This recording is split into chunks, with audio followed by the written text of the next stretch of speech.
सतगुरु आए दया करी, ऐसे दीन दयाल, बंदी छोड़ भक्तास का, जठरगनी प्रतिपाल। अब जो प्रसंग चल रहा है उसी पर आते हैं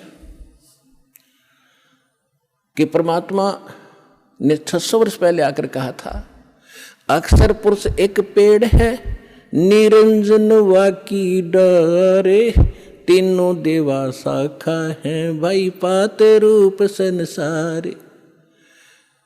अक्षर पुरुष एक पेड़ है, सरपुरुष वाकी डार, और तीनों देवा उसके आगे शाखा हैं, ये पात रूप संसार। अब आपको बहुत बार उल्टा लटका हुआ संसार रूपी वृक्ष का एक चित्र बनाया है, वो दिखाया है। तो परमात्मा ने मूल को छोड़ दिया, जो जमीन से बाहर दिखाई देता वो सारे पार्ट बता दिए।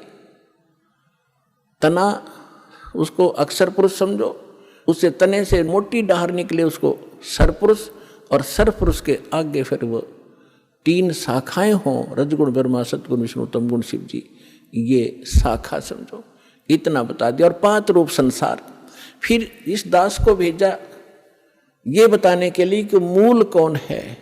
ये जड़ वही है जो सबका धारण पोषण करता है, सबका उत्पन्न करने वाला है, सबका संरक्षक है, जो सर्व सुखदायी है, जो परम अक्षर ब्रह्म, जो अविनाशी परमात्मा है, वो वही है। कौन? अब दास ने बताया कि इसमें परमात्मा को पहचानने में दोनों पहलू काम करेंगे। एक तो हमारी थ्योरी, हमारा जो सिलेबस पाठ्यक्रम, और साथ में प्रैक्टिकल।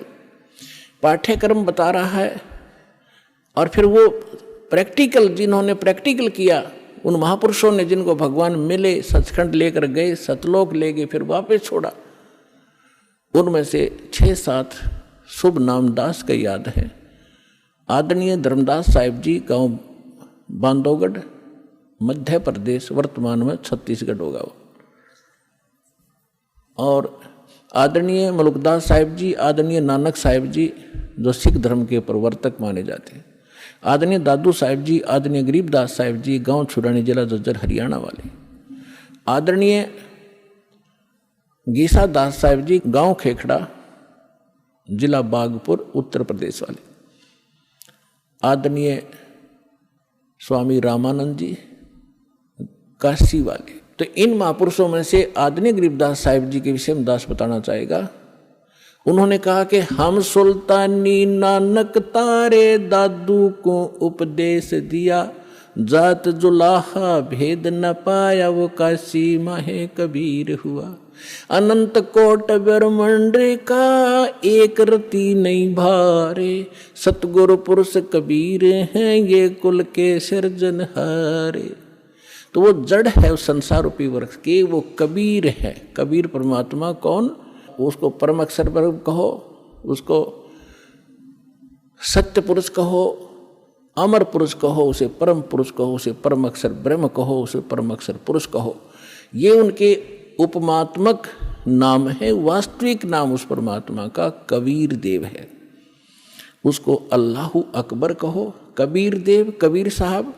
अल्लाहु अकबर, कबीर भगवान, अल्लाह माने भगवान, अकबर अकबरी, अकबीर कबीर, ये कबीर को ही अपभ्रंश करके अकबर बोलते हैं। जैसे हम कबीरू बोल देते हैं, कबीरा बोला करते थे। जैसे गरीबदास जी को गांव वाले गरीबू कहा करते थे। तो ऐसे हम अपभ्रंश करके अपने नाम रख लेते हैं। उनका वास्तविक नाम है कबीर देव, अल्लाहु अकबर, अल्लाह कबीर, गॉड कबीर। अब जो प्रसंग चल रहा था उसी पर आते हैं कि वो परमात्मा स्वयं यहाँ आते हैं। अब इसमें दोनों पहलू साथ चलेंगे कि जिनको भगवान मिले उन्होंने प्रैक्टिकल किया, और जो हमारे सदग्रंथ आज तक हमें ज्ञान दे रहे थे, हमारे धर्मगुरु समझ नहीं सके, वो हमारा दुर्भाग्य और उनका भी दुर्भाग्य कहेंगे, क्योंकि वो उनकी बुद्धि काल के वश थी। अब हम सतगुरु शरण में आ गए तो हमारे ऊपर काल की जकड़ नहीं रही, इसलिए आप इस ज्ञान को समझ रहे हो। जिस दिन आपका नाम खंड हो जाएगा, यहाँ से कनेक्शन कट गया, परमात्मा का पंजा आपसे उठ जाएगा, आपको यही शब्द कड़वे लगने लग जाएंगे।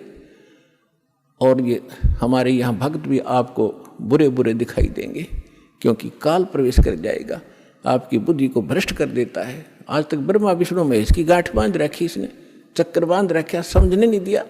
आपकी क्या औकात, आप इस मालिक की शरण से दूर होकर आप सुखी हो जाओगे। जून का महीना हो और एसी रूम से बाहर निकल कर कोई सुखी हो सकता है? चाहे शराब पी कर चाहे निकले जा बाहर गली में पड़ा रहो, बेशक वो कहा रहो शराब के नशे में कोई बहुत सुखी हूँ, अब सुखी हूँ, खाक सुखी है, रेत में पड़ा पसीने आए पड़े, झागा रहे मुख में।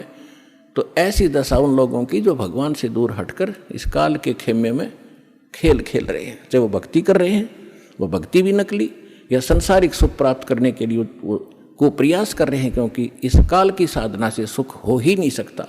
सुख होगा तो इस परमात्मा की ही रजा से, साधना से होगा।